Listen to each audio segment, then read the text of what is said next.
1, 2. Oh man, the water's seeping in. Oh, I got one! I got one! Holy mackerel! There it is! So many pieces fell back together now. What's your vision?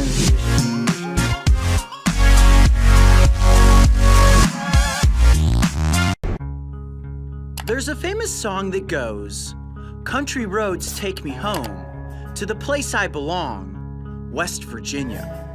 And on this adventure, we will be following an old gravel country road that will hopefully take us to the place that one very rare creature calls home.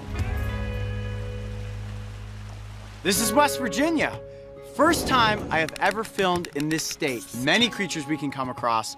Now it's just a matter of taking this gravel path further into the wilderness, and then we'll break trail into the underbrush and see what we can find. Are you guys ready? Let's do it. All right, let's go. Today we are working alongside field herpetologist Tim Brust, who has spent many summers researching the various creatures that call this wild and wonderful state home.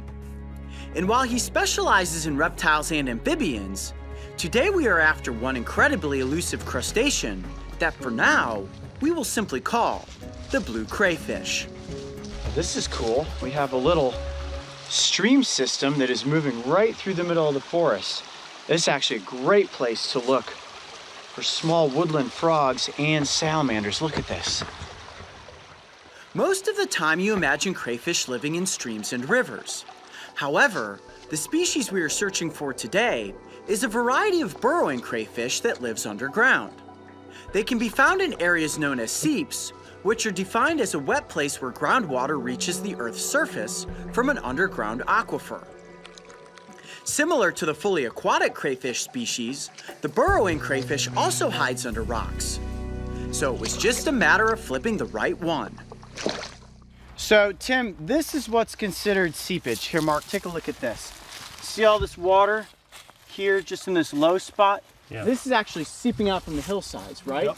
So Tim tells me that this rock right here is a great example of something we should flip that may have a crayfish underneath. And I can see this is all real moist right here. You see all this water? It looks like we're just on leaves, but you peel the leaves back and you've got water. So there could actually be a crayfish under this rock. Oh, there's a lot of water there. Guess I'll just put my hand in there and see if there's anything in it. Oh, there's definitely a burrow right there. Oh, but no crayfish. All right, let's keep going. From rock to rock we searched, gently flipping each one and placing it right back in the exact same spot so that we did not alter the design of the environment. Oh, jeez. Whoa, what is that? That's a huge slimy salamander. Oh, and it is slippery. Oh, come here. Got it, got it? I got it, yes! Wow, that is an enormous slimy salamander. That's probably the biggest one I have ever seen. Now they're called slimy salamanders because they excrete a slime from their skin. It's almost like a slug. It is very, very sticky. Let me turn you like this. You gonna sit up on my fingers there? Wow, that is a giant salamander. Much bigger than the salamanders that we catch in Ohio. And look at that cool patterning. Almost looks like the spots of a spotted salamander. Now this is a lungless salamander species. They actually breathe through their skin. So I don't want to handle it for too long. And you can see I'm trying not to actually handle it, like grasp onto it, because I don't want to take moisture from its skin. But just handling it a tiny bit and my fingers are extremely sticky. Now one cool thing about salamanders is that they can actually, well, most varieties can detach their tails. It's called caudal autonomy, the same thing that lizards are capable of doing, and that helps them escape from predators, and then that tail will rejuvenate itself. Well, what a great find. It's not a blue crayfish, but still pretty cool to get this salamander up close for the cameras. All right, I'm gonna dip it in water, place it back under the rock, and we'll keep searching. Sound good? Great start. All right, here we go. Yeah, here, come here, check this out. Oh, come on. Oh, I got one. Do you? I got one. Oh. Yes, but it's not blue. It's a crayfish, but it's not blue. Yeah, let's go down and take a look. Oh, he's rearing up with those claws. Look at that. Oh man, every time. Yeah, he's just holding on with those pinchers. Oh, the next pincher's about to pinch me too. All right, little buddy, I appreciate that. Can you call ahead to some of your cousins who are blue? That's what we're really looking for. I knew I was gonna get pinched. Oh, man, it's one cool little crustacean though. A little fossorial crayfish. All right, back under the rock with this crayfish. We're gonna continue searching. You can flip rocks for hours and come across nothing. But that's what makes it fun, because there's always going to be another rock.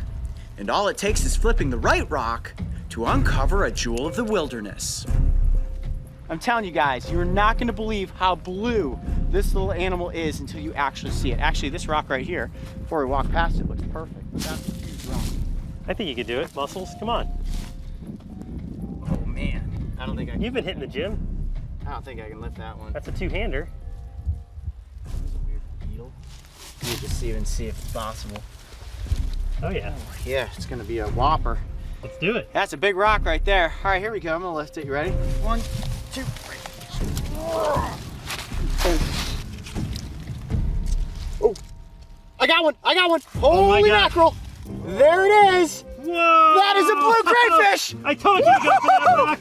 Heavy rock. And it paid off with a blue crayfish. Look at that thing. Okay, I'm gonna leave this rock position just like this. Here, let's come over here. Let's back up to the trail. Wow. Yeah, this is good. This is good. Look at that. Can you believe how blue that crayfish is? Hold on. I'm gonna turn it like this and kind of hold it by its tail. There it is. The sapphire of the West Virginia hillsides. It is so blue. I can't believe it. It is as blue as the sky is. Look at that crustacean. Wow. That must be the coolest looking crayfish I have ever seen. Now, this is a species that is subterranean, which means that they have burrows that can go down as deep as 8 feet under the ground, and they will come up into those little pools of water underneath the rocks to search for food. Now, these crayfish do not grow to be very large. This is about average size, and it is a female, and the way that I can tell that is by looking at its underside.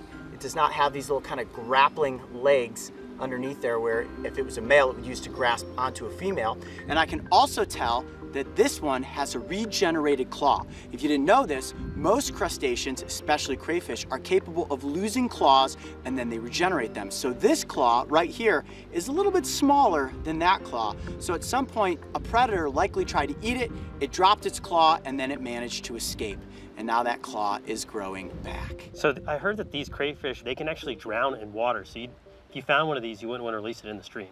No, they go in water. Their burrows oftentimes are filled with water, but they have to keep coming to the surface to breathe. Now, they do have gills, just like aquatic crayfish, but those gills allow them to breathe air. So you may be wondering to yourself, Coyote, don't you need to put this thing back into the water? Is it going to suffocate by being out in the open air? No, not at all. This crayfish is breathing right now.